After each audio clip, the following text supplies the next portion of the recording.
bài này cũng có 2 phần. Phần thứ 1 mình sẽ lặp lại 2 lần. Phần thứ 2 là đoạn kết. Mời các bạn coi nhé. Rồi, phần thứ nhất bắt đầu.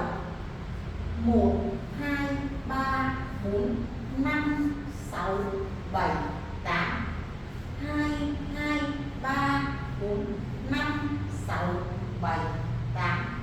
3, 2, 3, 4, 5, 6, 7, 8. 4, 2, 3, 4, 5, 6, 7, 8. 5, 2, 3, 4, 6, 2, 3, 4, 5, 6, 7, 8.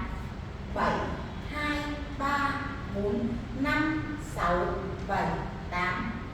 8, 2, 3, 4, 5, 6, 7, 8. 9, 2, 3, 4, 5, 6, 7, 8. 10, 2, 3, 4, 5, 6, 7, 8. 11, 2, 3, 4, 5, 6, 7, 8. 12, 2, 3, 4, 5, 6, 7, 8. 13, 2, 3, 4, 5, 6, 7, 8. 14, 2, 3, 4. 15, 2, 3, 4, 5, 6, 7, 8. 16, 2, 3, 4, 5, 6, 7, 8.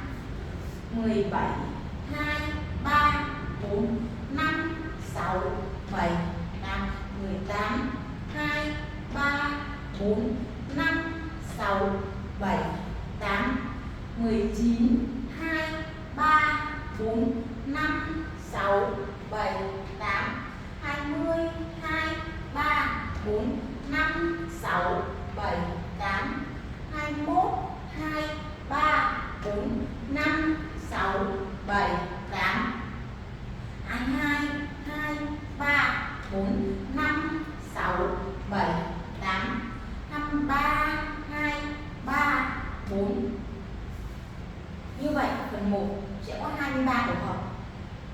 Sau đó mình sẽ lặp lại từ đầu đến tổ hợp thứ 23. Rồi đến phần thứ 2 là phần kết cuối cùng. Phần thứ 2 mình để đây. Bắt đầu em làm chậm trước này. 1, 2, 3 và 4. 5, 6, 7 và 8.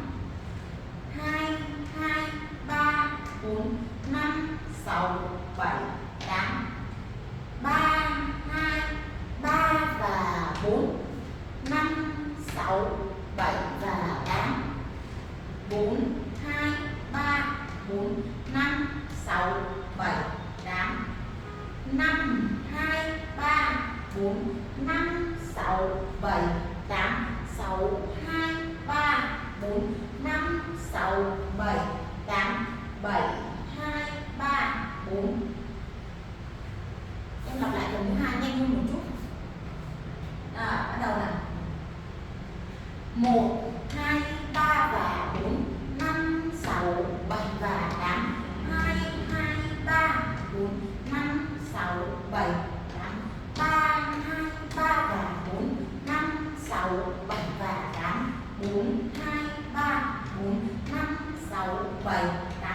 5, 2, 3, 4, 5, 6, 7, 8. 6, 2, 3, 4, 5, 6, 7, 8. 7, 2, 3, 4.